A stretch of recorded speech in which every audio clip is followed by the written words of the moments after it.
Ninguém perguntou o nome dela. Era só mais uma estagiária carregando documentos que ninguém lia. Até o dia em que o CEO gritou, "Suma daqui", na frente de todos, e descobriu, tarde demais, que havia expulsado a herdeira da empresa que ele tanto queria destruir. Giovana Monteiro chegou antes de todo mundo. Não por obrigação. Não porque o regulamento exigia. Mas porque havia aprendido, ainda criança, sentada no colo do pai enquanto ele revisava relatórios na madrugada, que quem chega cedo vê o que os outros nunca veem. E era exatamente isso que ela havia vindo fazer. Ver. O prédio da Monteiro em Associados tinha 23 andares de vidro espelhado que cortavam o céu da cidade como uma lâmina. O nome do pai estava gravado na fachada em letras de metal escovado. Letras que Augusto Monteiro havia escolhido pessoalmente numa tarde de um ano que Giovana ainda lembrava com clareza, quando ela tinha a altura da mesa dele e achava que o mundo inteiro cabia dentro daquele escritório. Agora o nome estava lá. O pai, não. Giovana passou pela catraca com o crachá de estagiária pendurado no pescoço. Foto simples, nome simples, cargo simples. Nada que chamasse atenção. Nada que fizesse alguém parar e perguntar. Era exatamente assim que precisava ser. O segurança da recepção nem levantou os olhos. Ela subiu pelo elevador de serviço, não pelo social, onde as câmeras eram melhores e os rostos mais conhecidos. E chegou ao 11º andar, onde ficava o setor de contratos e documentação. Seu setor. O lugar onde havia semanas ela organizava pastas, carimbava folhas, arquivava documentos e fingia não entender nada do que lia. E lia tudo. O setor acordava devagar. Chegavam aos poucos. Fernanda Siqueira, coordenadora de documentação, sempre com 2 cafés na mão e uma expressão de quem já estava cansada antes de começar. Depois Tiago Romeu, analista, que jogava a mochila na cadeira e passava os primeiros minutos olhando para a tela sem realmente ver nada. Por último vinha Sônia Parede, assistente administrativa, que organizava a mesa com uma precisão quase ritualística antes de ligar o computador. Nenhum deles prestava atenção em Giovana. Ela era a estagiária. Chegava cedo, ficava até tarde, não reclamava de nada e nunca fazia perguntas desnecessárias. O tipo de profissional que os setores adoram ter por perto, presente o suficiente para ser útil, discreta o suficiente para ser esquecida. Era uma arte. E Giovana havia ensaiado cada detalhe. Naquela manhã, havia um lote novo de contratos para arquivamento. Chegou em cima da mesa dela às primeiras horas. Uma pilha considerável, presa por um elástico grosso, com um bilhete de Fernanda, pedindo que tudo estivesse organizado antes do meio-dia. Giovana começou a folhear. Eram contratos de fornecimento, na maioria. Nada fora do comum. Mas no meio da pilha, na 13ª folha, havia algo diferente. Um contrato de prestação de serviços consultivos com uma empresa chamada Grupo Valência, um nome que ela já havia visto antes em outro documento, numa circunstância que na época havia parecido irrelevante e que agora, com mais contexto, deixava um incômodo difícil de nomear. Giovana leu devagar. Releu. O valor era alto. Alto demais para o tipo de serviço descrito. E a cláusula de confidencialidade, a cláusula 6, parágrafo único, era redigida de uma forma tão ampla que cobria praticamente qualquer questionamento futuro sobre a natureza dos serviços prestados. Alguém não queria que esse contrato fosse questionado. Ela estava fotografando discretamente a página quando a porta do setor se abriu com uma força desproporcional ao tamanho do homem que entrou. Renato Vasconcelos. CEO da Monteiro em Associados havia 2 anos, desde que Augusto havia adoecido e precisado se afastar. Homem de postura impecável, terno sempre alinhado, cabelo sempre no lugar. O tipo de pessoa que ocupa o centro de qualquer ambiente sem precisar se esforçar, como se o espaço ao redor naturalmente se reorganizasse para acomodá-lo. Atrás dele vinha Clarice Borba, diretora financeira, com uma pasta debaixo do braço e a expressão fechada de quem foi acordada mais cedo do que gostaria para uma reunião que não pediu. "Fernanda", disse Renato sem cumprimentar mais ninguém. "Onde está o contrato do Grupo Valência?" Fernanda Siqueira se levantou tão rapidamente que quase derrubou o café. "Estava aqui, senhor." "No lote de hoje para arquivamento. Está aí desde quando?" "Chegou essa manhã Eu pedi para a estagiária. E então Renato Vasconcelos olhou para Giovanna pela primeira vez. Não foi um olhar de reconhecimento. Foi o tipo de olhar que as pessoas lançam para objetos. Rápido, utilitário, sem nenhuma tentativa de enxergar o que está do outro lado. Você, disse ele. O contrato. Onde está? Giovanna levantou os olhos da mesa com calma. O coração batia mais rápido do que ela gostaria, mas a voz saiu exatamente no tom que havia treinado. Neutro, sem cor, sem nada que revelasse o que estava por baixo. Aqui, senhor, ela disse, separando o documento da pilha e estendendo na direção dele. Renato pegou sem agradecer. Folheou as páginas com a velocidade de quem está procurando algo específico e não encontra. A testa franzida foi ficando mais carregada a cada página virada. Esse não é o arquivo completo, disse, largando o contrato na mesa de Giovanna com uma força desnecessária. Cadê os anexos? Fernanda se aproximou. Fernanda, os anexos deveriam estar junto, Eu não estou perguntando para você. Ele cortou, os olhos ainda em Giovanna. Estou perguntando para quem estava com o documento nas mãos. Giovanna não desviou o olhar. Recebi dessa forma, senhor. Sem anexos. Exatamente como está. Sem anexos. Sim. Renato inclinou levemente a cabeça. Era um gesto pequeno, quase imperceptível. Mas Giovanna o reconheceu. Era o gesto de alguém que está decidindo se a pessoa à sua frente é um problema ou uma inconveniência. Sabe quanto tempo eu levo resolvendo um contrato desse nível? Disse ele, a voz descendo meio tom. O que era, curiosamente, mais intimidador do que se tivesse subido. Sabe quantas pessoas dependem de decisões que passam por cima dessa mesa? E eu preciso perder meu tempo aqui porque uma estagiária não sabe arquivar um documento completo? O documento chegou incompleto. Giovanna repetiu, com a mesma calma. O documento chegou incompleto. Ele repetiu. E o tom transformava cada palavra dela em algo ridículo. Que conveniente. Fernanda, de onde essa estagiária veio mesmo? Da agência Talento Futuro, senhor. Indicação do departamento de RH. Pois é. Renato olhou para Giovanna como quem olha para algo que não está à altura do ambiente. Isso explica algumas coisas. Tiago Romeu, do outro lado do setor, olhava para a tela do computador com uma intensidade artificial. A intensidade de quem não quer ser notado em cena alheia. Sônia Parede havia parado completamente de digitar. Clarice Borba, a diretora financeira, fitava um ponto na parede com uma expressão que Giovanna não conseguia classificar. Senhor Vasconcelos, disse Giovanna, e havia algo na voz dela que mudou nesse momento. Não o tom, não o volume, mas a textura. Como quando um instrumento que estava sendo tocado suavemente de repente encontra a nota para a qual foi afinado. Se os anexos não estavam no lote, significa que não chegaram ao setor. O caminho lógico seria verificar com quem enviou o documento originalmente. Silêncio. Renato olhou para ela. Não com raiva ainda, com algo mais perigoso. Atenção real. O tipo de atenção que as pessoas como ele reservam para aquilo que de repente deixou de ser previsível. Você está me dizendo o que fazer, disse ele. Estou sugerindo onde encontrar o que o senhor precisa, respondeu ela. Por 3 segundos, ninguém na sala respirou. E então Renato Vasconcelos fez algo que nenhuma das pessoas presentes havia previsto. Sorriu. Não um sorriso agradável. O tipo de sorriso que não chega aos olhos e existe apenas como sinal de que uma decisão foi tomada. Sabe o que eu acho? Disse ele devagar, percorrendo o setor inteiro com os olhos antes de voltar para Giovanna. Acho que você tem uma opinião muito grande para o cargo que ocupa. Acho que confundiu o estágio com outra coisa. E acho... Ele fez uma pausa calculada. Que pessoas assim criam um ambiente que não combina com o que construímos aqui. Fernanda abriu a boca. Fechou. Pegue suas coisas, disse Renato. E a frase caiu no setor como uma porta batendo. E suma daqui, hoje. O silêncio que se seguiu era diferente de todos os silêncios anteriores.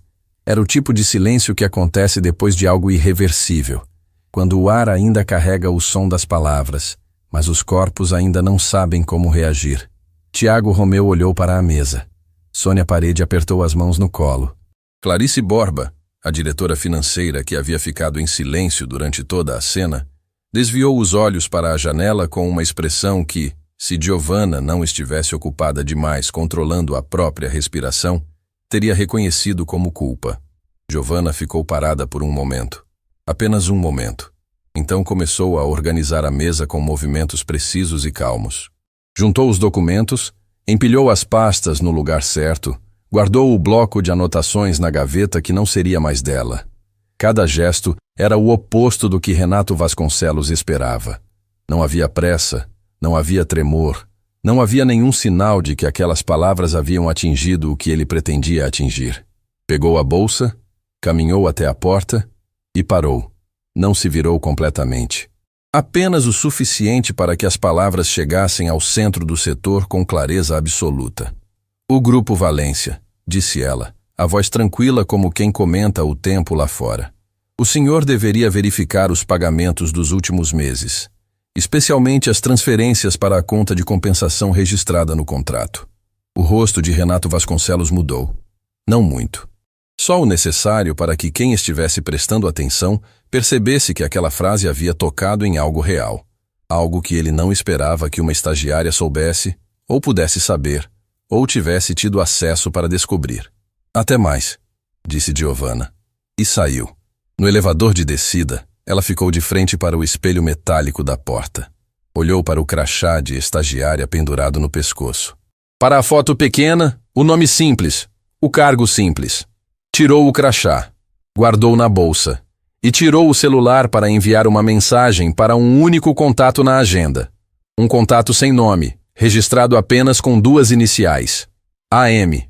A mensagem era curta. "Precisamos conversar. Hoje." 3 andares acima, na sala do CEO, Renato Vasconcelos ficou parado no centro do setor de contratos por um tempo que ninguém soube medir direito. Depois, olhou para Clarice Borba com uma expressão que a diretora financeira reconheceu imediatamente, porque já havia visto antes, em outras situações, sempre que algo ameaçava sair do controle. "Descobre quem é essa menina", disse ele baixo. O nome completo. De onde veio? Quem a indicou? Tudo.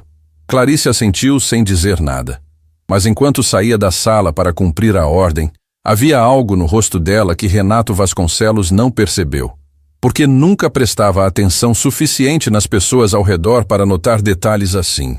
Ela já sabia quem era a estagiária. E sabia há muito mais tempo do que ele imaginava. Augusto Monteiro não era um homem que chorava facilmente. Havia construído uma empresa do zero com as próprias mãos. Havia enfrentado crises que fariam qualquer pessoa sensata desistir. Havia perdido a mulher cedo demais e criado a filha sozinho sem deixar que a dor virasse desculpa. Chorar não estava no repertório dele. Não por frieza, mas porque havia aprendido a transformar tudo que doía em combustível. Mas quando o celular vibrou na mesa de cabeceira e ele viu a mensagem de Giovanna, 2 linhas curtas que carregavam um peso enorme, algo apertou no peito do homem que ninguém havia conseguido dobrar em décadas. "Precisamos conversar. Hoje." Augusto ficou olhando para a mensagem por um longo tempo. O quarto estava em meia luz, as persianas fechadas do jeito que o médico havia recomendado para controlar a enxaqueca que voltava toda vez que o estresse passava do limite. Do lado de fora, a cidade seguia seu barulho indiferente. Ele digitou apenas uma palavra: "Venha." A casa de Augusto Monteiro ficava num bairro tranquilo, de ruas arborizadas e portões altos. O tipo de endereço que não aparece em revista, mas que as pessoas certas conhecem. Giovanna cresceu naquelas paredes, conhecia cada corredor, cada som que a madeira fazia quando o vento batia pela janela do corredor, o cheiro específico da biblioteca onde o pai passava as tardes quando ainda tinha saúde para isso. Chegou no fim da tarde. Dorival, o motorista de confiança da família havia mais de 20 anos, abriu o portão sem precisar ser chamado. Olhou para Giovanna com aquela expressão que as pessoas constroem quando querem demonstrar que notaram alguma coisa, mas decidiram não perguntar. "Ele está na biblioteca", disse apenas. Giovanna atravessou o corredor, passou pela sala onde as fotos da família ocupavam uma parede inteira. Ela pequena no colo do pai, ela na formatura, ela e Augusto numa viagem que fizeram anos atrás, quando ele ainda estava bem, e o futuro parecia uma estrada aberta. Parou por um segundo diante de uma das fotos. Depois continuou. A biblioteca tinha cheiro de papel velho e café. Augusto estava sentado na poltrona de couro perto da janela, com um livro fechado no colo que claramente não havia sido lido. Quando Giovanna entrou, ele levantou os olhos, e ela viu naquele instante o quanto o pai havia envelhecido nos últimos meses. Não fisicamente, não só.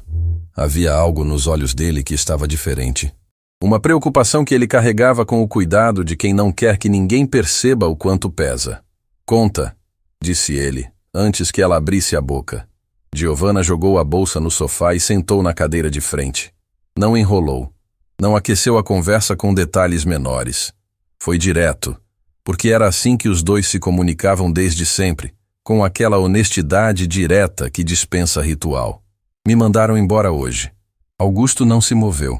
Renato, ele mesmo, na frente de todo o setor. Giovanna cruzou os braços. Mas isso é o que menos importa agora. O que importa então? O Grupo Valência. O nome aterrissou na biblioteca como uma pedra jogada num lago até então completamente parado. Augusto ficou imóvel por 3 segundos exatos. Depois se recostou na poltrona com o movimento devagar de quem precisa de um segundo para decidir como reagir. Onde você viu esse nome? Num contrato que passou pelo setor hoje. Prestação de serviços consultivos. Valor acima do padrão para o escopo descrito. Cláusula de confidencialidade redigida de forma ampla demais para ser acidente. Giovanna parou. Olhou para o pai. Você conhece essa empresa? Não era pergunta. Augusto levantou da poltrona. Caminhou até a janela. Ficou de costas para a filha por um tempo que ela não tentou interromper, porque conhecia esse silêncio. Era o silêncio de quem está pesando quanto da verdade é seguro dizer e quanto precisa ser protegido ainda por um pouco mais de tempo. Pai, disse Giovanna, com uma voz que tinha a firmeza do presente, mas carregava todas as memórias de uma infância inteira dentro daquela casa. Fui até lá por você. Fiquei semanas naquele andar engolindo comentários, fingindo não entender o que lia, sendo tratada como se não existisse. Não fiz isso por aventura. Fiz porque você me pediu. E agora preciso que você me diga o que é o Grupo Valência. Augusto se virou. Nos olhos do pai, Giovanna viu algo que nunca havia visto antes.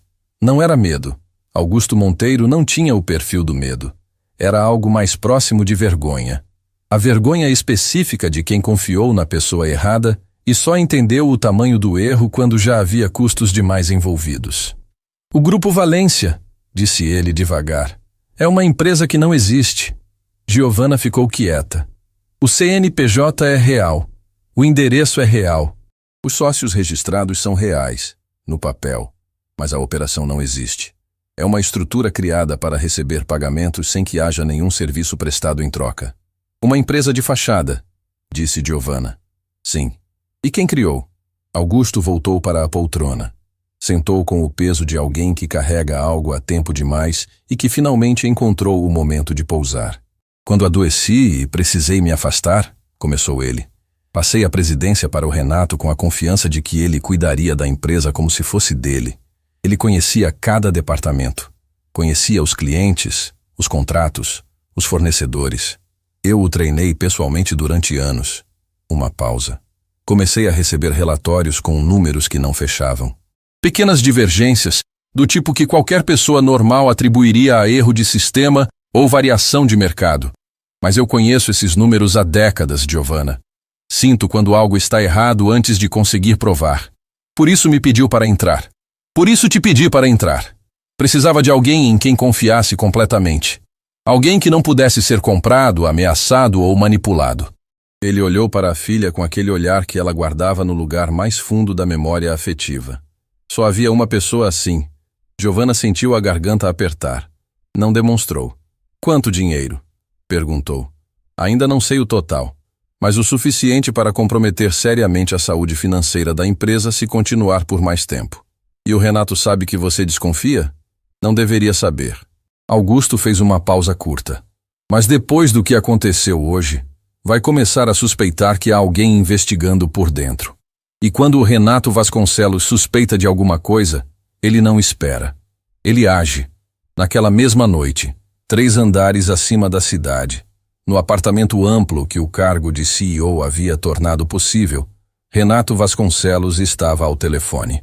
Andava de um lado para outro no escritório particular, um cômodo que havia decorado com o gosto de quem quer transmitir poder antes mesmo de dizer uma palavra. Paredes escuras, móveis pesados, uma única janela enorme que mostrava a cidade toda como se fosse um quadro pintado para ele. Encontrou alguma coisa? Disse ao telefone, a voz baixa e controlada. Do outro lado, a voz de Hélio Dantas, seu assessor particular, homem de confiança há anos e especialista em fazer desaparecer informações inconvenientes, respondeu com a cautela de sempre. O nome na agência é real. Giovana Monteiro, cadastro de estagiária, indicação interna do RH. Mas quando fui mais fundo no histórico... Uma pausa que durou 1 segundo a mais do que deveria. O sobrenome é Monteiro. Augusto Monteiro é o pai. O silêncio que se instalou no escritório de Renato tinha uma qualidade diferente de todos os silêncios anteriores naquele dia. Era o silêncio de quando o chão some debaixo dos pés antes que o corpo entenda o que está acontecendo. A filha dele, disse Renato. Não como pergunta, como alguém que está repetindo uma frase para ver se ela muda de sentido na segunda vez. A filha dele, confirmou Hélio. Renato parou de andar. Ficou parado no centro do escritório com o telefone na mão, olhando para a janela, mas sem ver a cidade. Vendo outra coisa, a sequência dos últimos meses passando como um filme acelerado, cada decisão, cada transferência, cada contrato com o Grupo Valência, cada linha que havia cruzado achando que estava protegido o suficiente para cruzar. Ela sabe, disse finalmente. Se entrou como estagiária e ficou semanas no setor de contratos, respondeu Hélio, com aquele tom pragmático que era sua marca registrada. Eu diria que ela sabe mais do que qualquer um de nós gostaria, mas não tem provas. Não necessariamente. Depende do que teve acesso. Eu preciso saber o que ela viu, cada documento que passou pelas mãos dela, cada pasta que abriu, cada contrato que arquivou.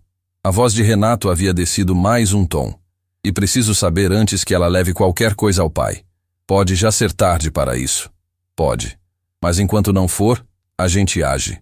Renato desligou. Ficou parado mais alguns segundos.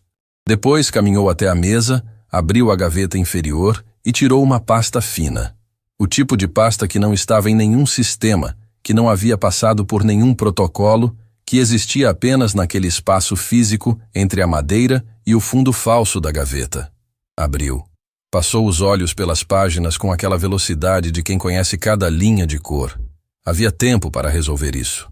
Havia sempre tempo, desde que a pessoa certa tomasse as providências certas, antes que o problema crescesse demais para ser contido.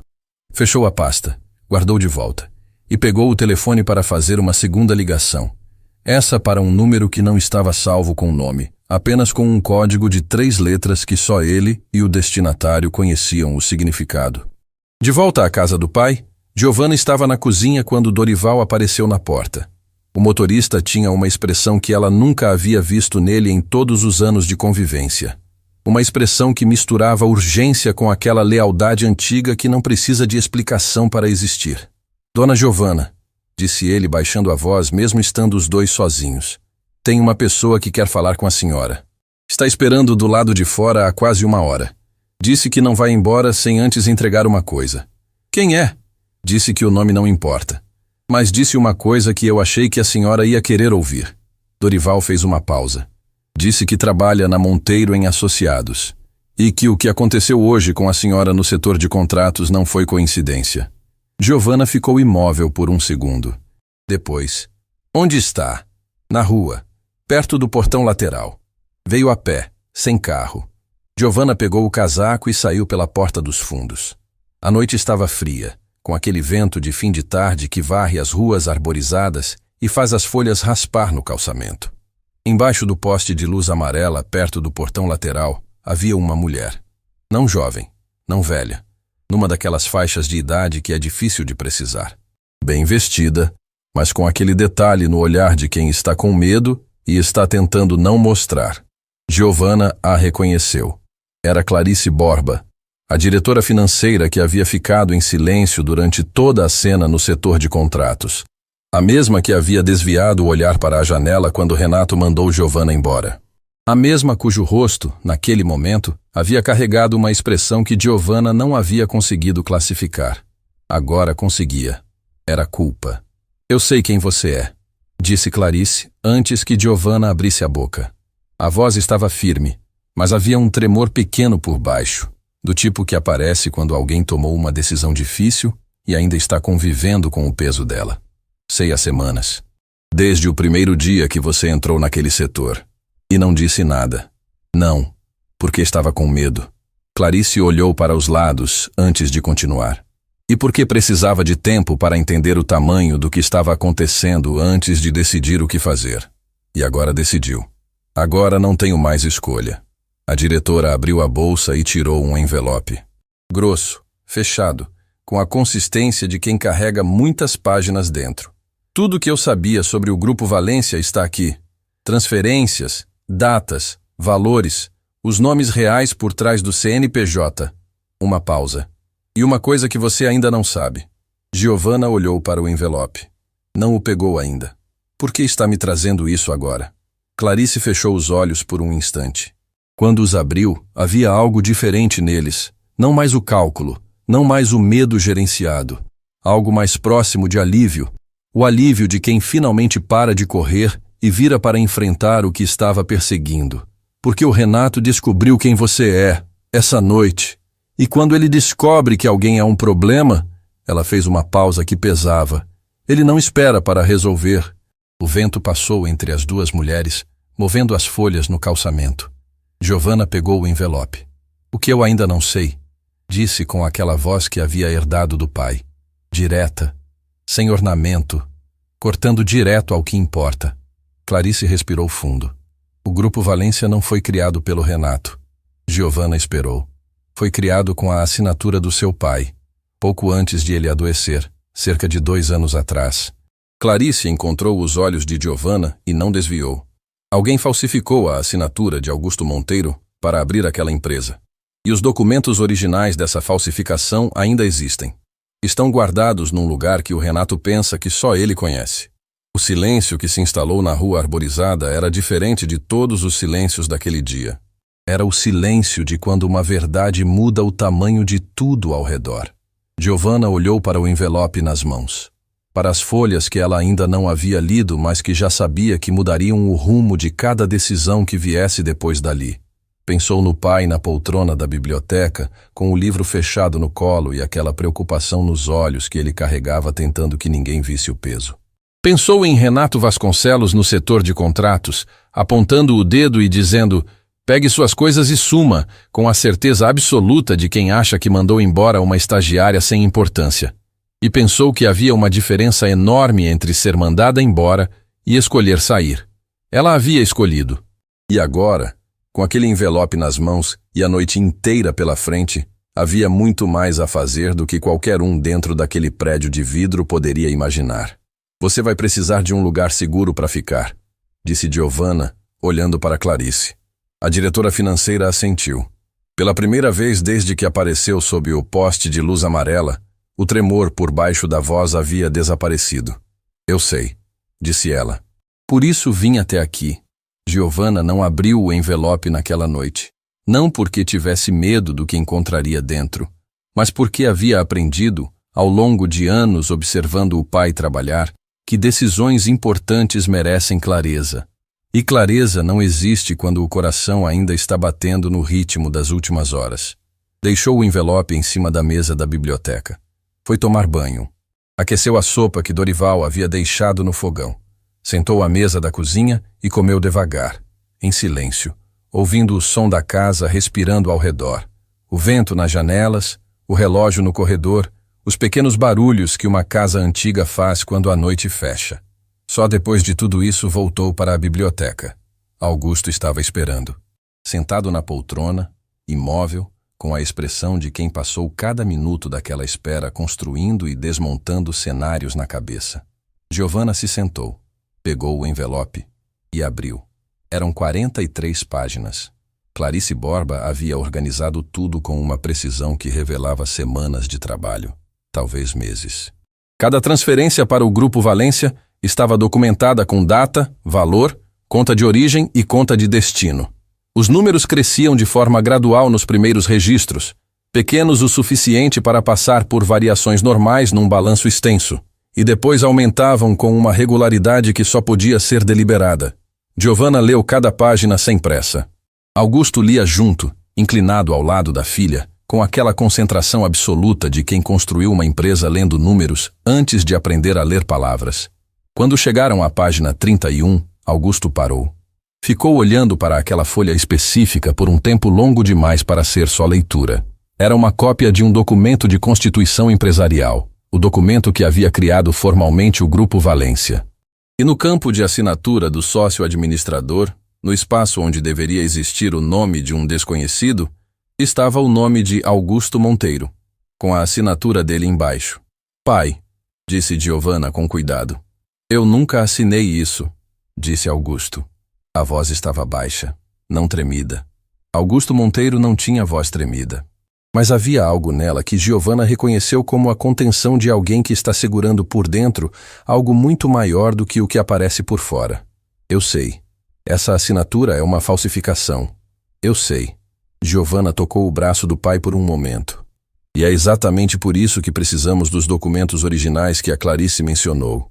Com a falsificação original em mãos, qualquer perito grafotécnico desfaz isso em horas. Augusto ficou em silêncio por um tempo. Depois, devagar, como quem retoma o controle de uma respiração que havia desregulado sem perceber, se recostou na poltrona. O Renato passou anos dentro desta empresa, disse ele. Eu o vi crescer, vi quando errava, vi quando aprendia, vi quando amadurecia. Eu me orgulhava disso. Uma pausa que pesava mais do que qualquer palavra.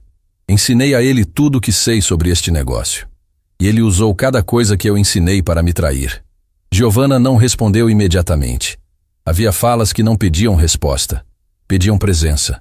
Então ficou ali, ao lado do pai, no silêncio da biblioteca que cheirava a papel velho e café frio, deixando que o peso daquilo ocupasse o espaço que precisava ocupar.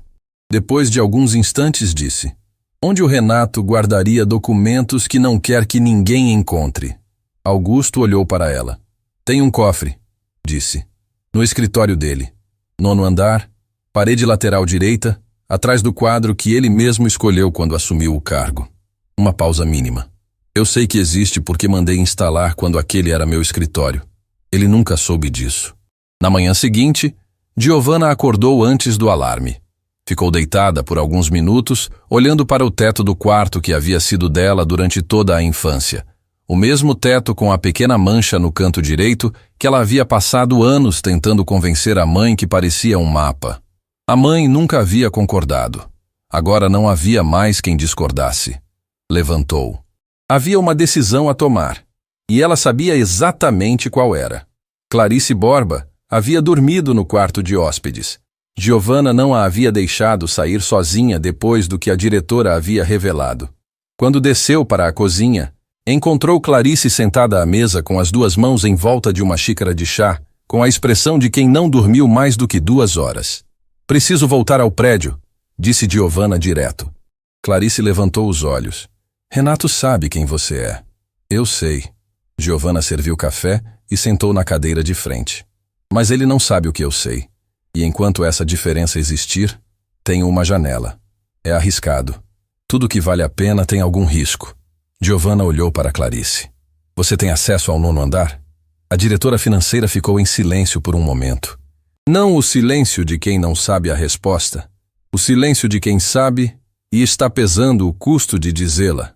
Tenho, disse finalmente. Meu crachá tem liberação para todos os andares executivos. Renato nunca restringiu meu acesso porque sempre achou que eu estava do lado dele. E estava? A pergunta saiu direta, sem suavização. Giovanna precisava saber, não como acusação, mas como informação. Clarice merecia a honestidade de ser questionada sem rodeios. A diretora não desviou o olhar. No começo, respondeu, com aquela honestidade específica de quem decidiu que não tem mais nada a proteger além da própria consciência. Quando o Renato começou, os desvios eram pequenos. Eu sabia que havia irregularidades, mas convenci a mim mesma de que eram ajustes, que havia uma explicação, que não era meu lugar questionar. Ela parou. Depois os valores cresceram. E eu continuei em silêncio, porque a essa altura já sabia o suficiente para me incriminar junto com ele se viesse à tona. Fiquei presa entre o medo de falar e o peso de ficar quieta. O que mudou? Você. Clarice olhou para Giovanna com uma expressão que misturava algo parecido com gratidão e vergonha na mesma medida.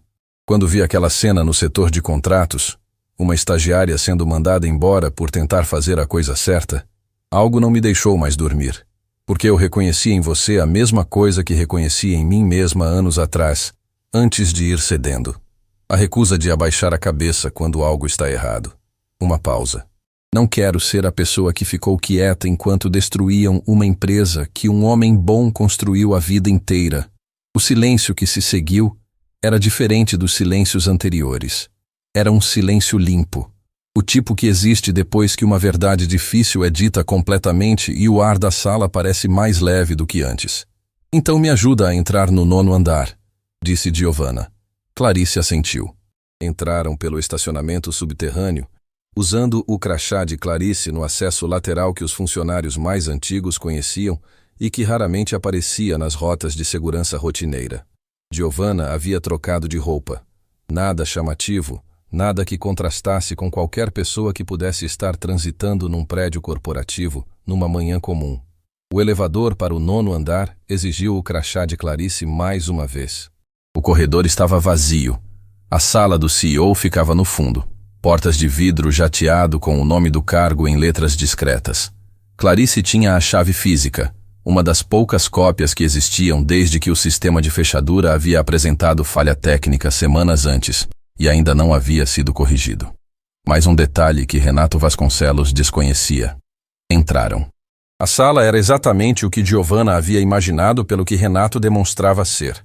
Móveis pesados, iluminação calculada para impressionar, nenhum detalhe deixado ao acaso. O quadro na parede lateral direita era grande. Uma composição abstrata em tons escuros que transmitia autoridade sem dizer nada de verdadeiro. Giovanna foi direto até ele. Afastou o quadro com cuidado. O cofre estava lá. Exatamente onde o pai havia dito. Menor do que ela havia imaginado. Do tamanho de uma caixa de sapatos, embutido na parede com acabamento que o tornava praticamente invisível para quem não soubesse procurar. Você sabe a combinação? Perguntou Clarice baixo. Não, mas meu pai sabe.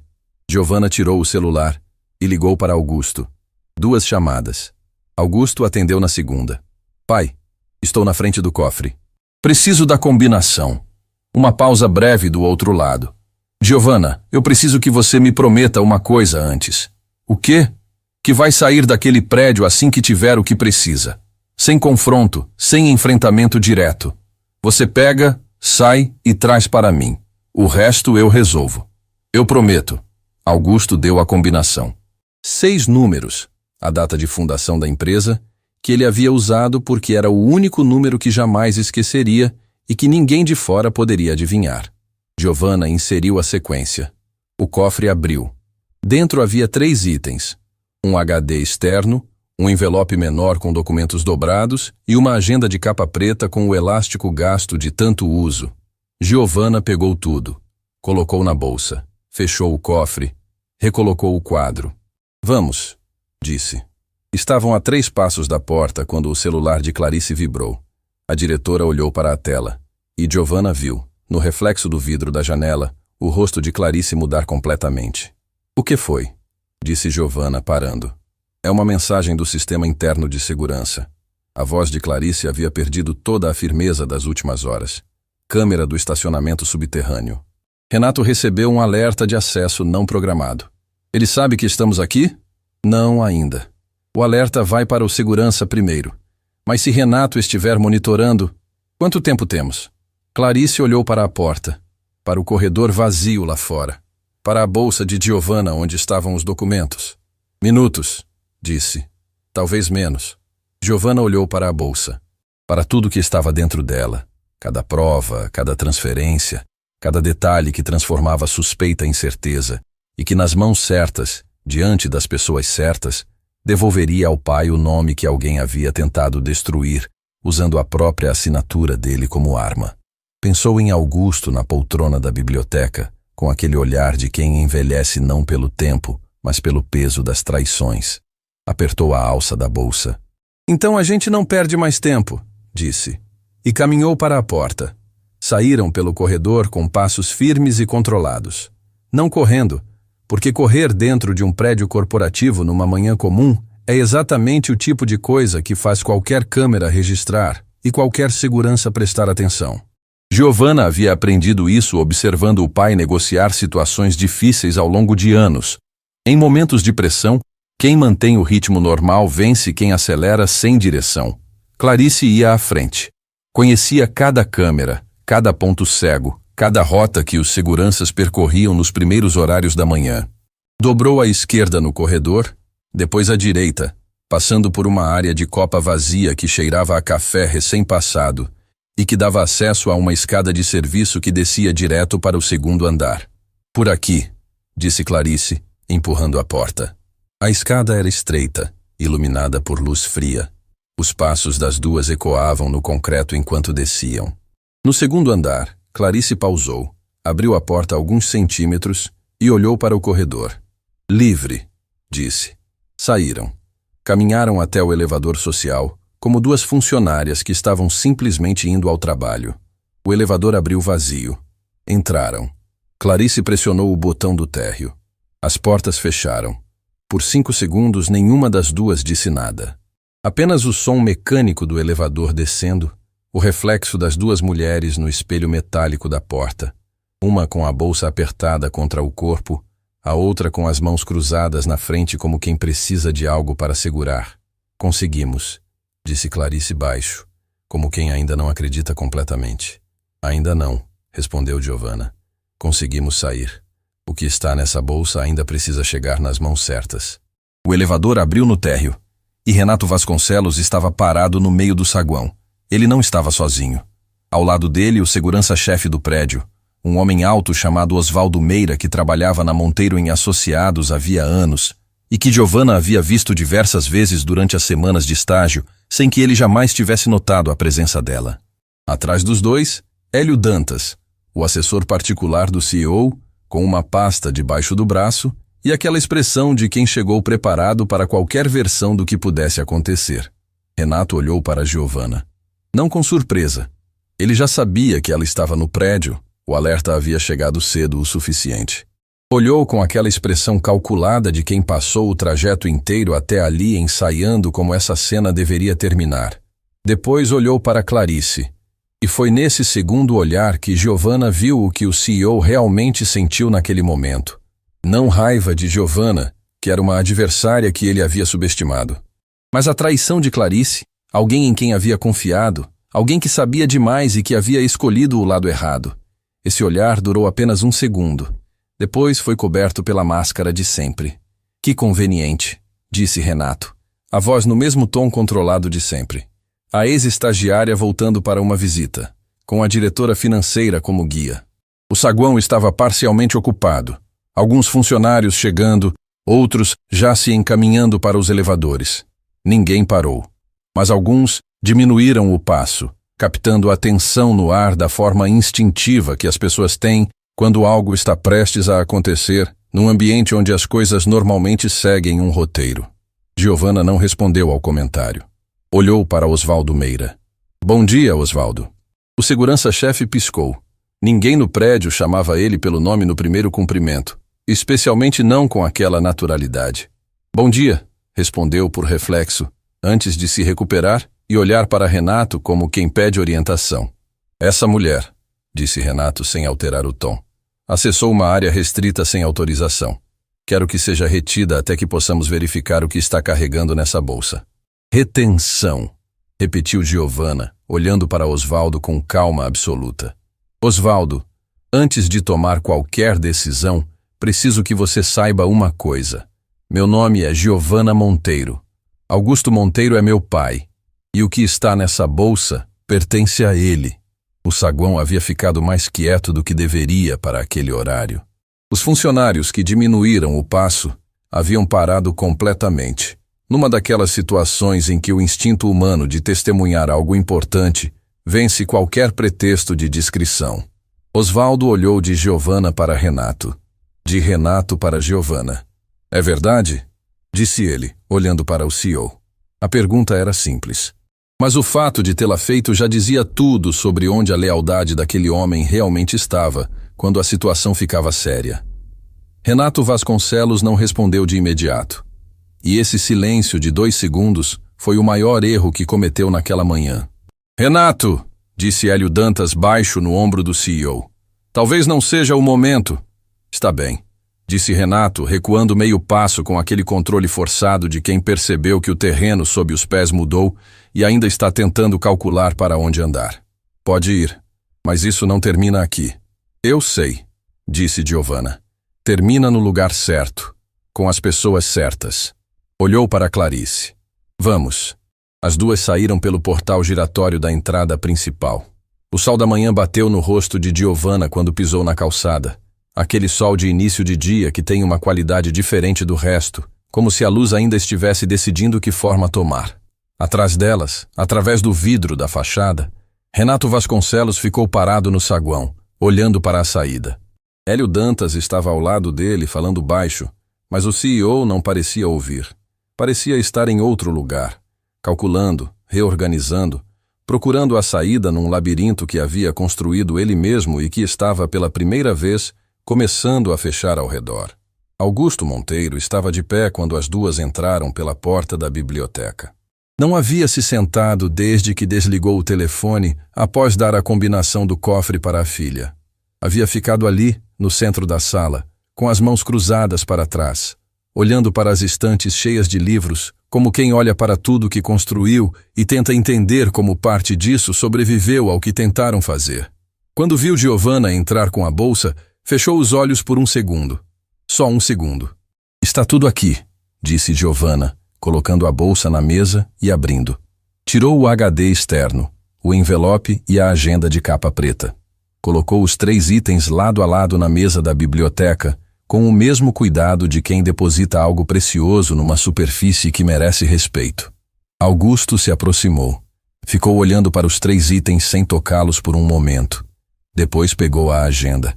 Abriu na primeira página. E o que viu ali, fosse o que fosse, porque Giovanna não conseguiu ler daquela distância, fez o homem que nunca chorava fechar os olhos de um jeito que não era contenção. Era reconhecimento. Pai, disse Giovanna, com aquela voz baixa reservada para os momentos que não comportam volume. É a letra do Renato, disse Augusto, sem abrir os olhos. Essa agenda tem anos. Ele começou antes do que eu pensava. Muito antes. Giovanna ficou quieta. Clarice, parada na entrada da biblioteca, disse apenas: Eu não sabia disso. Eu sei, respondeu Augusto, abrindo os olhos e olhando para a diretora com uma expressão que não tinha raiva. Tinha o cansaço específico de quem finalmente vê o mapa completo de algo que só conhecia em pedaços. Você não poderia saber. Nem eu sabia. Ficou folheando a agenda devagar. Cada página virada com o cuidado de quem está lendo não palavras, mas anos. Anos de confiança depositada, anos de lealdade assumida, anos de uma relação construída sobre uma base que agora revelava ser oca por baixo. Vou precisar de um advogado, disse ele finalmente, fechando a agenda. Não do escritório que trabalha com a empresa. Um externo. Alguém que não tenha nenhuma conexão com nada que o Renato possa alcançar. Já pensei nisso, disse Giovanna. Tem um nome. Augusto olhou para a filha com aquele olhar que ela conhecia desde criança. O olhar de quem está vendo não a pessoa à frente, mas tudo que essa pessoa representa. Tudo que foi investido, sofrido, esperado, e que agora estava de pé na frente dele com uma bolsa nas mãos e a coluna reta. Como você está? Perguntou ele. Não sobre a situação, sobre ela. A pergunta pegou Giovanna levemente desprevenida. Não porque fosse inesperada, mas porque havia semanas que ninguém havia feito aquela pergunta específica com aquele peso específico. Estou bem, disse depois de 1 segundo. Estou com raiva. Uma pausa. Mas estou bem. Augusto assentiu. A raiva passa, disse ele. O que você fez não passa. Fica. Mais tarde, quando Clarice havia saído para fazer contato com seu próprio advogado, e Augusto havia se recolhido ao quarto para descansar, o médico havia sido claro sobre os limites que o estado de saúde dele impunha, e Giovanna havia aprendido a respeitar esses limites sem que o pai precisasse pedir. Ela ficou sozinha na biblioteca. Sentou na poltrona do pai. Abriu o HD externo no notebook que havia pego na escrivaninha. A senha era a mesma combinação do cofre. Augusto havia dito isso enquanto subia para o quarto, dito de passagem, como quem menciona um detalhe óbvio. Os arquivos se abriram. Eram centenas de documentos, planilhas, contratos, e-mails exportados, registros de transferências. Giovanna começou a organizar mentalmente o que havia diante dela.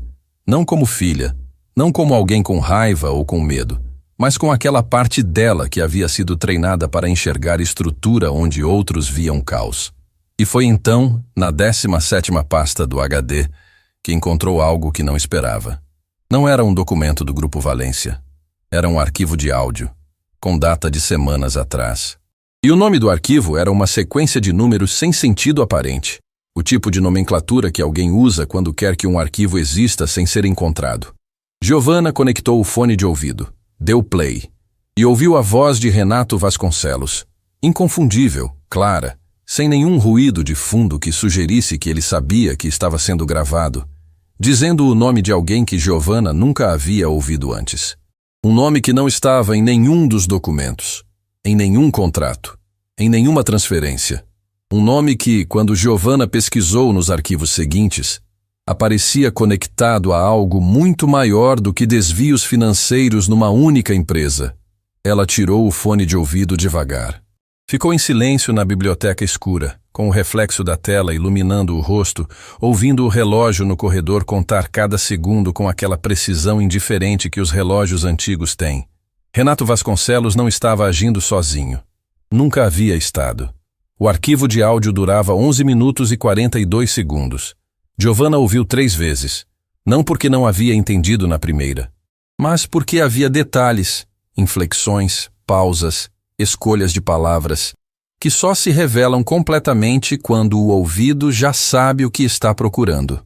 Era um método que havia desenvolvido anos atrás, quando ainda estava na faculdade, e o professor de análise contratual dizia que todo documento tem 2 camadas, o que está escrito e o que quem escreveu não percebeu que estava revelando. O mesmo valia para conversas gravadas. Na primeira escuta, ouviu os fatos. Na segunda, ouviu a dinâmica entre as 2 vozes. Renato falando com a naturalidade de quem está entre iguais, o que significava que a pessoa do outro lado tinha tanto ou mais poder do que ele. Na terceira escuta, ouviu o medo. Porque havia um momento exatamente no minuto 7, em que Renato Vasconcelos, o homem que mandava pessoas embora sem piscar, que controlava ambientes inteiros pela força da própria presença, baixava a voz de um jeito que não era discrição, era submissão. E a voz do outro lado, naquele momento, dizia apenas: "Você cuida da sua parte, eu cuido do resto. E Renato, não me faça lembrar porque você precisa de mim." O nome dito naquela conversa era Décio Fontana. Giovanna digitou o nome no notebook. Os resultados apareceram em segundos, porque Décio Fontana não era um nome obscuro. Era o tipo de nome que aparece em colunas de negócios, em listas de conselhos de administração, em fotos de eventos corporativos onde as pessoas importantes ficam no centro e os outros se organizam ao redor como se a gravidade funcionasse diferente perto de certa gente. Sócio majoritário de um grupo de investimentos chamado Fontana Capital. Conselheiro de 3 empresas de grande porte. Homem discreto. O tipo de discrição que não é humildade, mas estratégia. Que não aparece nas manchetes porque prefere aparecer nas decisões.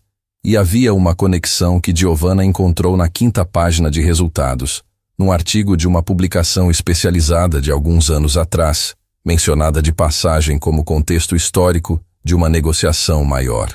Décio Fontana havia tentado adquirir a Monteiro em Associados. Havia anos, quando a empresa ainda estava crescendo e Augusto havia recusado a oferta sem titubear, dizendo publicamente que não havia valor monetário capaz de transformar o que havia construído em ativo de terceiros. A recusa havia sido educada na forma, mas definitiva no conteúdo. E aparentemente Décio Fontana não havia esquecido. Giovanna fechou o notebook. Ficou olhando para a parede da biblioteca por um longo tempo, organizando internamente a arquitetura do que havia descoberto. Não era apenas um CEO corrupto desviando dinheiro por ganância própria.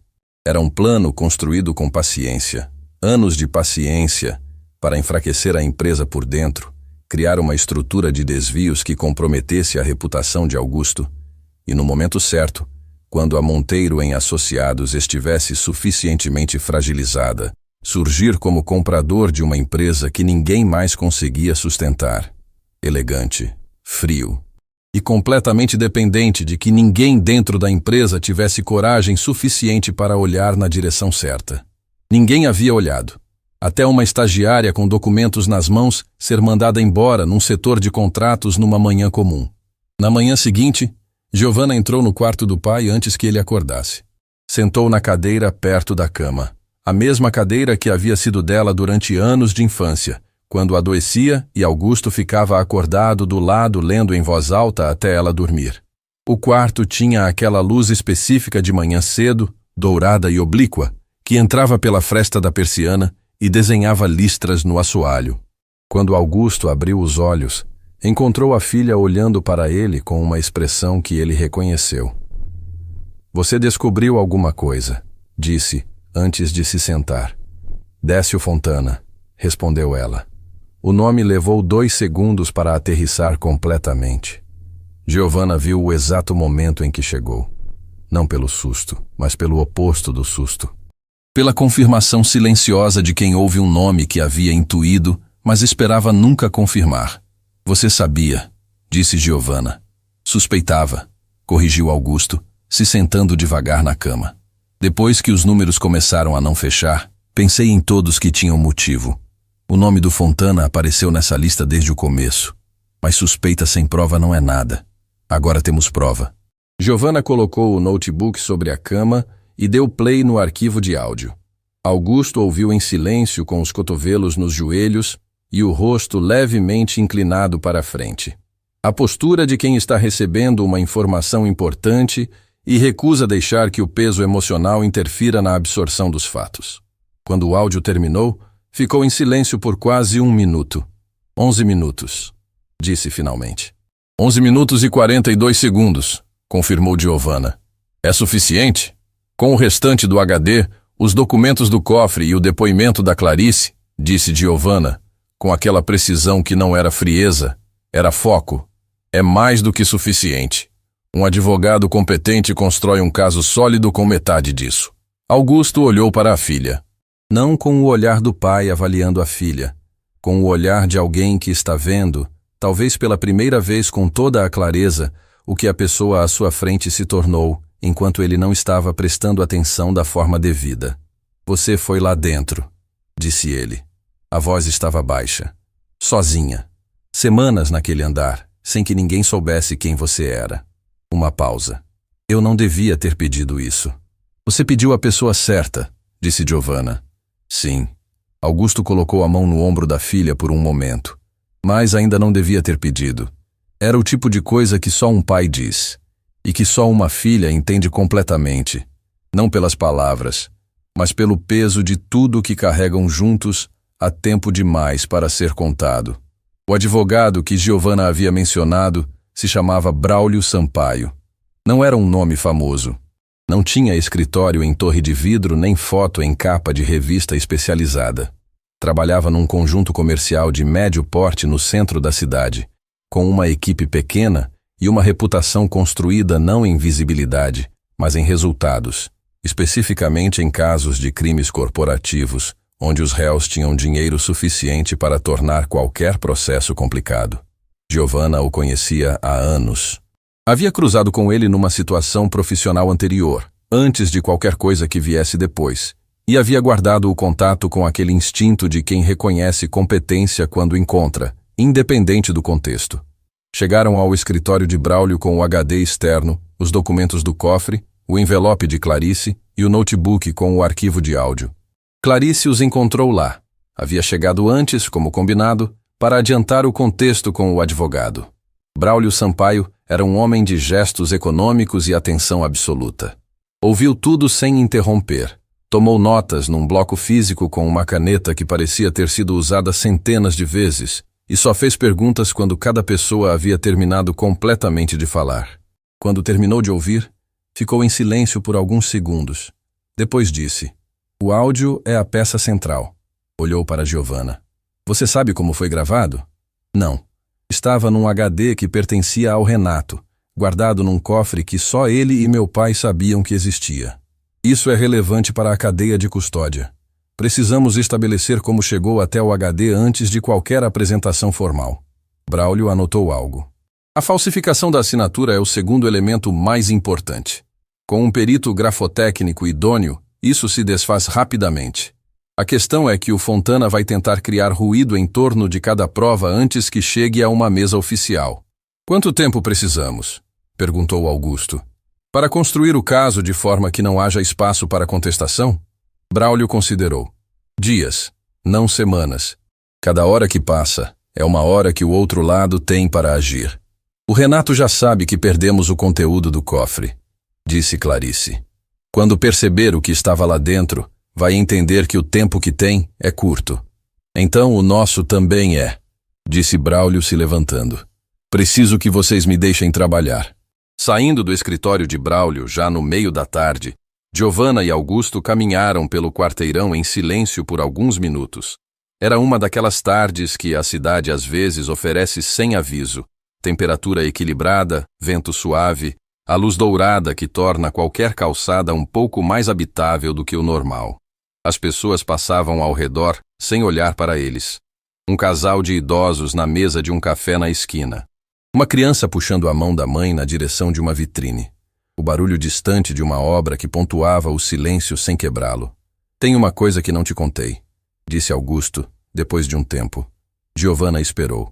Quando o Fontana fez a oferta anos atrás, o pai falou devagar, como quem percorre uma estrada que conhece, mas que ainda guarda alguma pedra no caminho.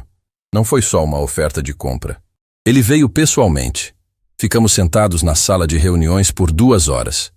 E no final, quando eu recusei, ele disse uma coisa que eu guardei, mas nunca levei completamente a sério. "O que disse?" Disse: "Augusto, empresas que não se vendem costumam se perder de outras formas."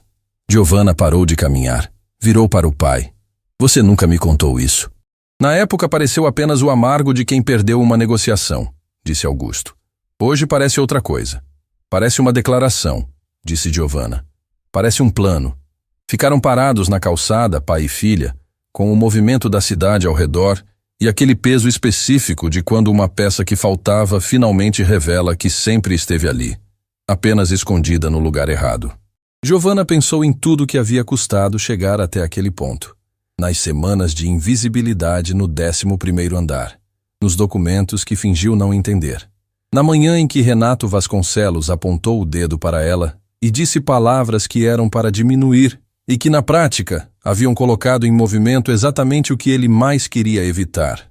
Pensou que havia um tipo de ironia que só a vida consegue construir com essa precisão. "Pai", disse ela. "Sim, isso termina."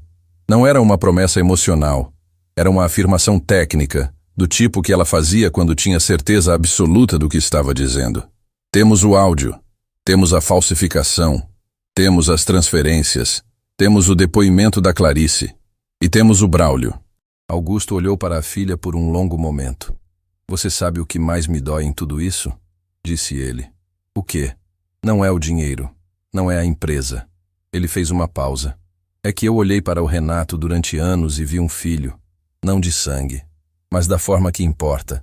Alguém que você cria, em quem você investe, a quem você abre portas que não existiriam sem você. E descobrir que tudo que ele construiu aqui estava sendo usado para me destruir." A voz falhou. Só por um segundo. Augusto a recompôs com a rapidez de sempre. Mas aquele segundo foi suficiente para Giovanna entender que havia feridas no pai que os documentos do cofre não cobriam. Que a traição de Renato Vasconcelos não era só corporativa, era pessoal, íntima, do tipo que deixa marca não no balanço financeiro, mas em como uma pessoa passa a olhar para as outras dali em diante. Ela colocou a mão no braço do pai. Não disse nada, porque havia momentos em que a presença vale mais do que qualquer palavra que pudesse ser escolhida. Ficaram assim por um instante, pai e filha numa calçada comum, com o peso de tudo que ainda estava por vir e a clareza de que, pela primeira vez desde que aquela história havia começado, estavam do lado certo de cada prova que precisavam ter. Quando Giovanna tirou a mão e retomou o passo, o celular vibrou. Era uma mensagem de Braulio Sampaio. 5 palavras. Precisamos nos reunir, agora.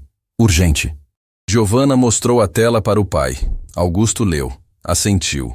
E os dois voltaram pelo mesmo caminho que haviam vindo, com o passo mais rápido desta vez. Porque quando um advogado como Braulio Sampaio usa a palavra urgente, não é retórica. É sinal de que algo mudou. Braulio Sampaio estava de pé quando entraram. Não era o tipo de homem que ficava de pé por agitação. Era metódico, controlado, do tipo que pensa 3 vezes antes de qualquer gesto. Por isso, vê-lo de pé no centro do próprio escritório com a gravata levemente afrouxada e o bloco de notas aberto na mão, foi o primeiro sinal de que o que estava por vir era sério. Sentem, disse ele, apontando para as cadeiras sem rodeio. Giovanna e Augusto sentaram.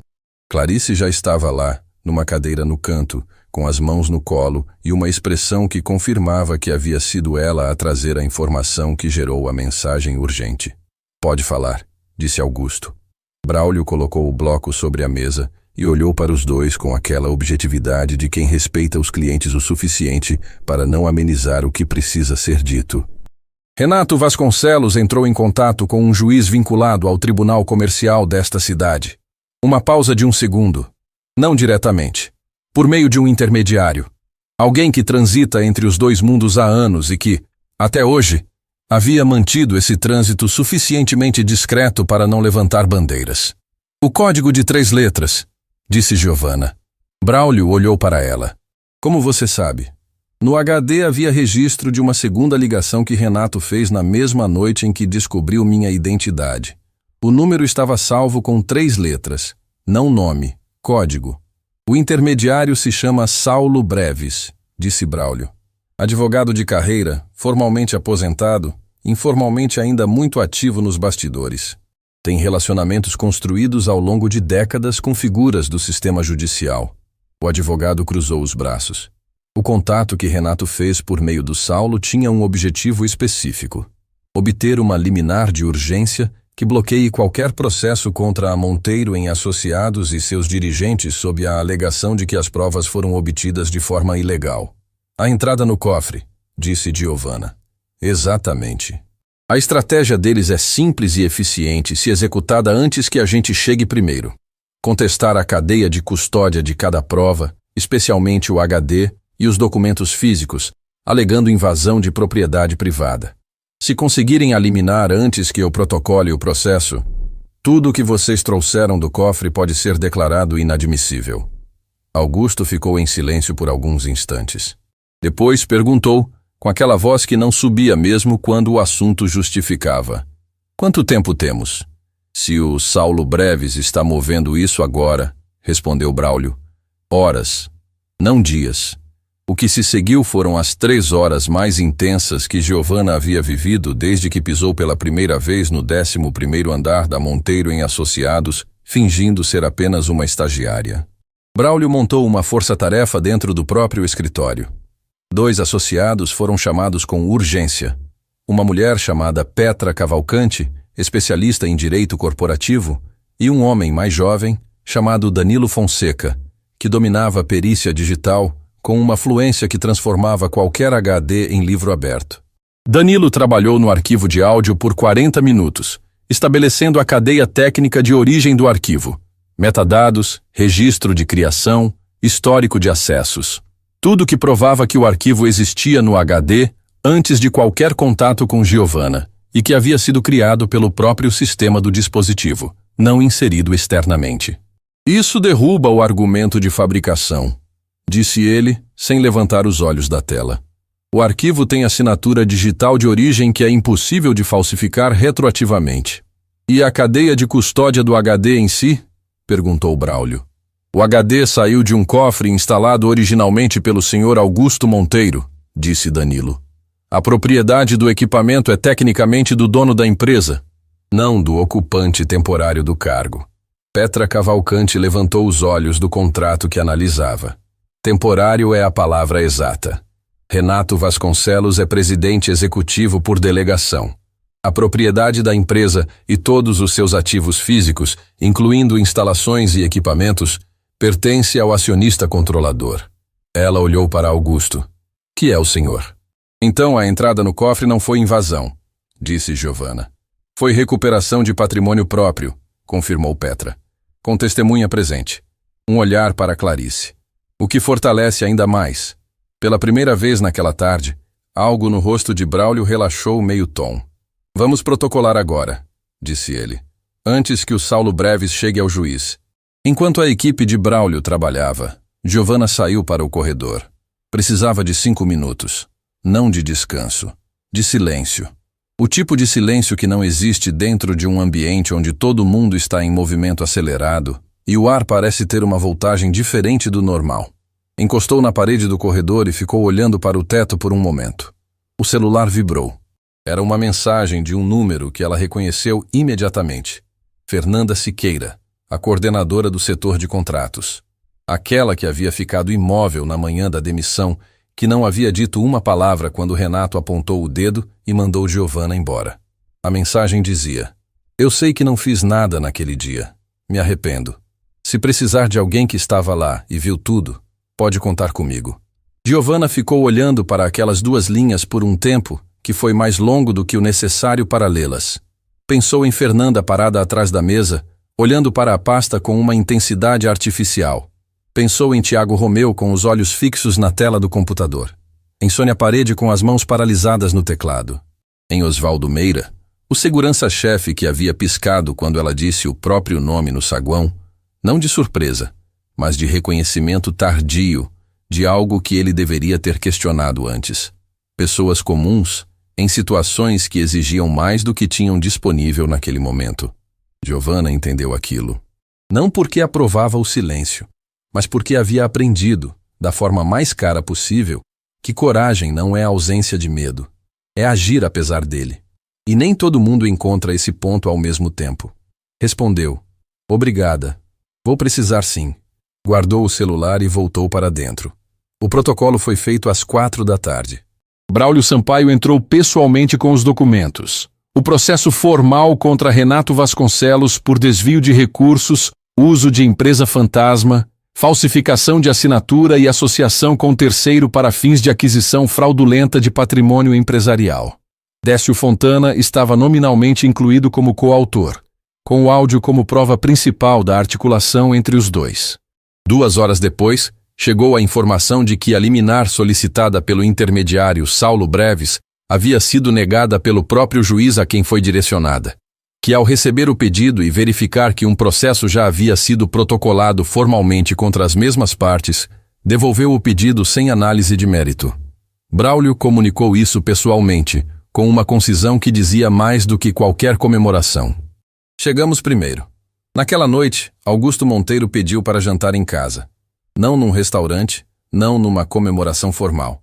Em casa, na mesa da cozinha, com Dorival preparando o que havia disponível na despensa e a televisão desligada e as janelas abertas para o vento da noite. Giovanna sentou de frente para o pai. Clarice havia voltado para a própria casa. Braulio havia garantido que ela estava segura e que seu depoimento formal seria colhido nos dias seguintes com todas as proteções legais necessárias. Eram apenas os dois. Augusto comeu pouco, como havia comido pouco nos últimos meses. Giovanna notou isso sem comentar. Havia aprendido a observar o pai sem que ele percebesse, porque Augusto Monteiro era do tipo que minimizava qualquer coisa relacionada ao próprio corpo para não preocupar quem estava por perto. Mas os olhos não mentiam.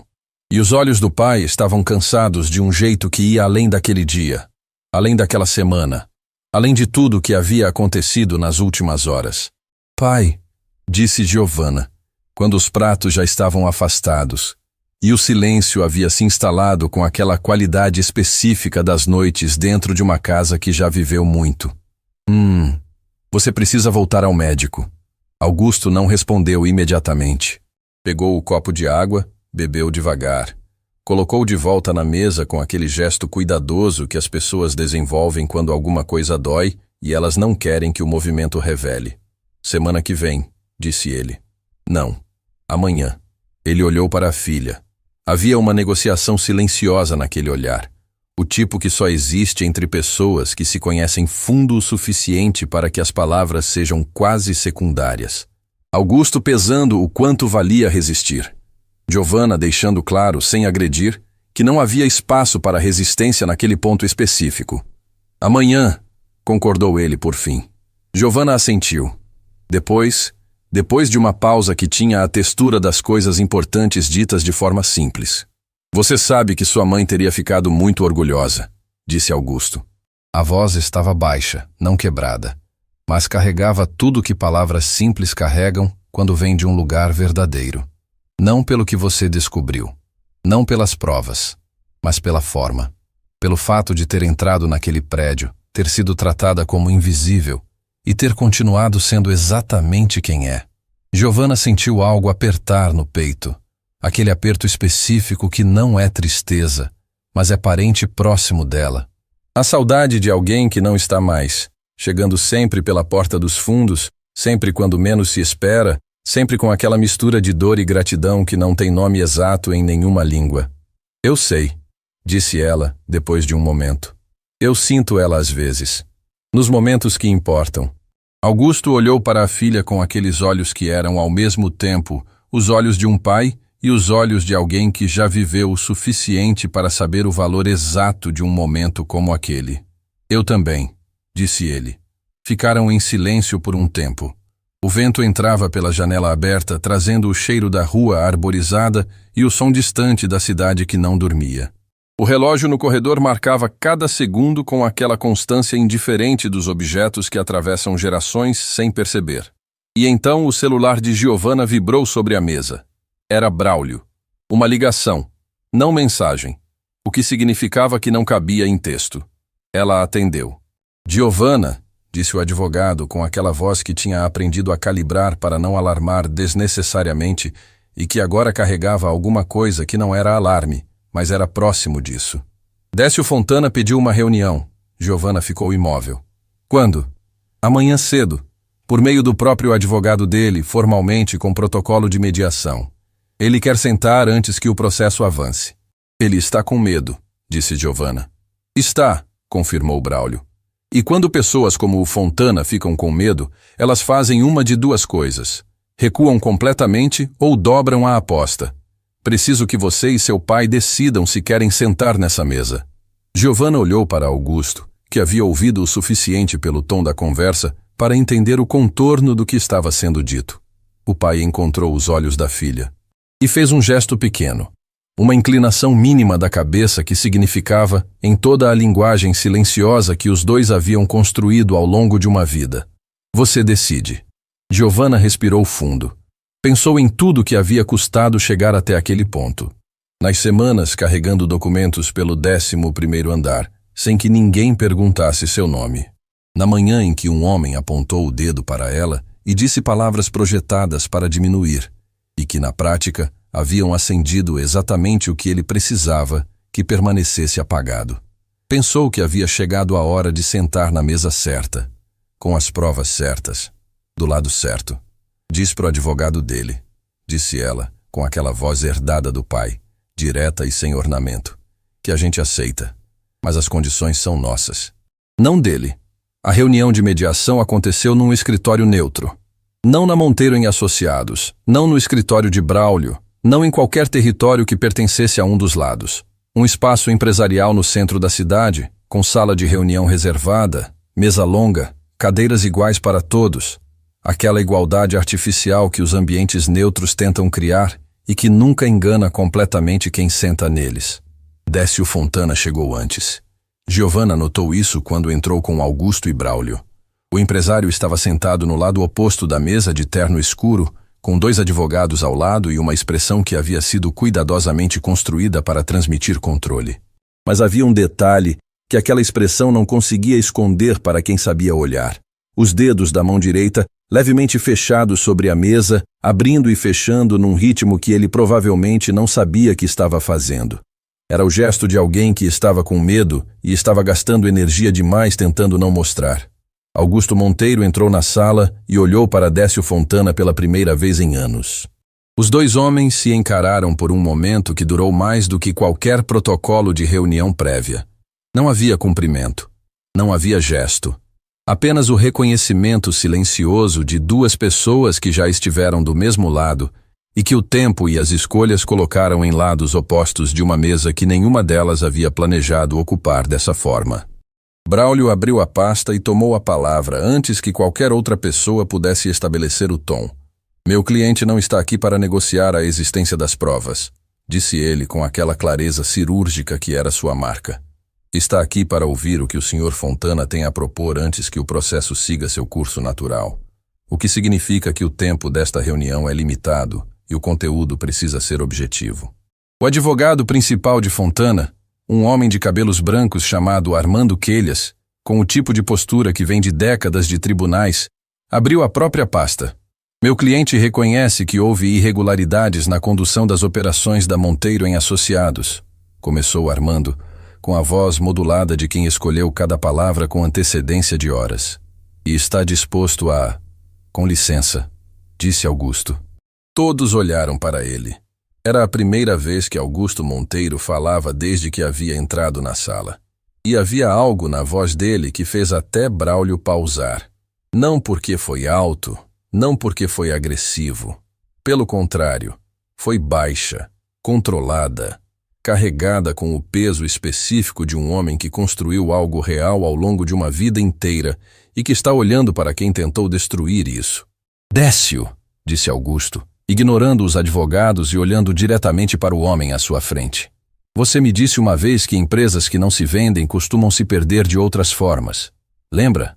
Fontana não respondeu, mas os dedos pararam de abrir e fechar. Eu levei anos pensando nessa frase, continuou Augusto. Primeiro achei que era o amargor de quem perdeu uma negociação. Depois, quando as coisas começaram a desmoronar, achei que era uma ameaça que eu havia levado levianamente. Uma pausa que pesava. Mas sabe o que eu entendo agora? Que era insegurança. Que um homem que precisa destruir o que não consegue comprar não é poderoso. É pequeno. E passou anos gastando energia, dinheiro e pessoas reais tentando provar que não é. O silêncio na sala tinha uma qualidade densa. Os dois advogados de Fontana olhavam para a mesa. Armando Quelhas tinha a caneta suspensa no ar, esquecida. Décio Fontana olhou para Augusto por um longo momento. E então, pela primeira vez naquela reunião, a máscara saiu. Não toda, mas o suficiente para revelar embaixo dela não o vilão calculista, mas algo mais humano, e por isso, mais perturbador. Um homem que havia feito escolhas irreversíveis e que estava, naquele instante, entendendo o tamanho exato do que custaram. O que você quer, Augusto? Disse ele. A voz havia perdido o verniz. Quero que o processo siga, respondeu Augusto. Quero que cada irregularidade seja formalmente reconhecida. Quero que meu nome... Ele pausou. E a assinatura que colocaram no meu nome sem minha autorização seja publicamente limpa. Outra pausa. E quero que você, Décio, responda pelo que fez. Não para mim, para o sistema que você usou como ferramenta achando que era imune a ele. Fontana ficou em silêncio. Braulio fechou a pasta. A reunião durou mais 40 minutos. Armando Quelhas fez contrapropostas. Braulio as analisou e rejeitou as que não serviam. Giovanna ficou em silêncio durante quase todo esse tempo, observando, registrando, intervindo em 2 momentos específicos com precisão que fez Armando Quelhas olhar para ela com uma atenção que não havia trazido para a reunião. Quando saíram, o acordo estava desenhado. Fontana cooperaria com a investigação em troca de consideração na sentença. Renato Vasconcelos, que havia tentado contato com o advogado de Fontana durante a madrugada e havia sido ignorado, estava formalmente sozinho no processo, abandonado pelo próprio arquiteto do plano no momento em que o plano desmoronou. Na calçada, Braulio apertou a mão de Augusto e disse apenas: "Foi bem." Augusto assentiu. Olhou para a filha. Giovanna estava olhando para o prédio à frente. Não o prédio da reunião. Um prédio qualquer, anônimo, com janelas que refletiam o céu da manhã. Olhando não para o prédio, mas para algum ponto além dele. com aquela expressão de quem está terminando de processar algo que começou há muito tempo. Semanas depois, Renato Vasconcelos foi formalmente afastado do cargo. Hélio Dantas, o assessor particular, prestou depoimento voluntário em troca de imunidade, revelando detalhes operacionais do esquema que complementaram cada lacuna que ainda existia no processo. Saulo Breves, o intermediário, foi indiciado separadamente por tentativa de interferência judicial. Oswaldo Meira, o segurança-chefe que havia piscado no saguão quando Giovanna disse o próprio nome, procurou Braulio Sampaio por conta própria 2 dias depois do protocolo. Levou consigo registros de câmera que havia preservado, imagens do dia da demissão, imagens do acesso de Renato ao 9º andar em horários fora do padrão, imagens que ele havia guardado sem saber exatamente por quê, mas que o instinto havia dito para não apagar. Eu sabia que algo estava errado, disse ele na reunião com o advogado. Não sabia o tamanho, mas sabia. Clarice Borba prestou depoimento formal com todas as proteções legais que Braulio havia garantido. Seu testemunho foi, nas palavras do próprio advogado, a coluna vertebral do processo, detalhado, cronológico, corroborado por cada documento do envelope que havia carregado até a casa dos Monteiro naquela noite de vento. No setor de contratos do 11º andar, Fernanda Siqueira reuniu a equipe 2 dias após o afastamento de Renato. Tiago Romeu e Sônia Parede estavam presentes. Não havia pauta formal. Era apenas o tipo de reunião que acontece quando um grupo de pessoas que ficou em silêncio durante algo errado precisa encontrar um jeito de retomar o próprio respeito. Fernanda disse apenas: "A gente não fez o suficiente naquele dia. Isso não muda. Mas o que fazemos agora, muda." Ninguém discordou. Augusto foi ao médico no dia seguinte à reunião de mediação, como havia prometido. Os exames confirmaram o que o médico já havia dito meses antes. Não havia piora significativa, mas havia necessidade de acompanhamento rigoroso e redução de estresse. O médico usou essa expressão com a seriedade de quem já disse isso antes e sabe que desta vez precisa ser ouvido. Augusto ouviu, não porque havia mudado radicalmente, mas porque havia uma filha do outro lado da mesa do consultório que o olhava com aquele olhar que não pedia, não exigia, não manipulava. Simplesmente estava presente com tanta nitidez que ignorar era impossível. No caminho de volta, sentados no banco traseiro do carro, enquanto Dorival dirigia pelas ruas arborizadas, Augusto pegou a mão da filha. Não disse nada por um longo tempo. Depois: "Eu errei em muita coisa", disse ele. "Em confiar sem questionar. Em me afastar sem garantir que as pessoas certas estavam protegidas. Em achar que construir algo sólido era proteção suficiente contra quem decide atacar por baixo. Pai, deixa eu terminar." A voz era suave. "Eu errei. E você entrou naquele prédio. Carregou documentos. Foi tratada como se não existisse. Foi mandada embora na frente de todo mundo. E em nenhum momento perdeu quem você é." Ele apertou a mão dela. "Isso não veio de mim. Isso é seu. Foi sempre seu." Giovanna sentiu as lágrimas chegarem sem pedir licença. Não tentou segurar. Deixou. Porque havia momentos em que segurar é desperdício. E aquele era um dos momentos em que a única resposta honesta para o que se sente é simplesmente sentir. Dorival, no banco da frente, olhou discretamente pelo retrovisor. E teve o bom senso e a delicadeza de não dizer absolutamente nada. Algum tempo depois, numa manhã comum de semana, Giovanna Monteiro entrou no prédio da Monteiro em Associados pela entrada principal. Não pelo acesso de serviço. Não pelo estacionamento subterrâneo. Pela entrada principal com as portas de vidro que refletiam a cidade inteira antes de abrir, com o saguão de mármore que cheirava a ar-condicionado e café e papel, o cheiro específico de um lugar que funciona, que respira, que continua. O segurança da recepção a cumprimentou pelo nome. Ela respondeu pelo nome dele. No elevador, 2 funcionários que ela não conhecia comentavam sobre uma reunião de equipe. Uma moça jovem, com uma pilha de pastas nos braços, entrou no último segundo antes das portas fecharem e murmurou um pedido de desculpas que ninguém havia cobrado. Giovanna sorriu para ela. Um sorriso pequeno, espontâneo, sem contexto que a moça pudesse decifrar. O 12º andar estava diferente. Não fisicamente. Os mesmos móveis, o mesmo carpete, as mesmas paredes de vidro. Mas havia uma temperatura diferente no ambiente. O tipo de temperatura que um lugar adquire quando algo que pesava é removido e o ar ainda está aprendendo a ocupar o espaço que ficou. Clarice Borba estava na sala dela quando Giovanna passou pelo corredor. Levantou os olhos, acenou com a cabeça. Um gesto simples que carregava tudo o que havia acontecido entre as duas sem precisar de palavra nenhuma. Giovanna acenou de volta. A sala que havia pertencido a Renato Vasconcelos estava vazia. A placa com o cargo havia sido retirada. A porta estava aberta.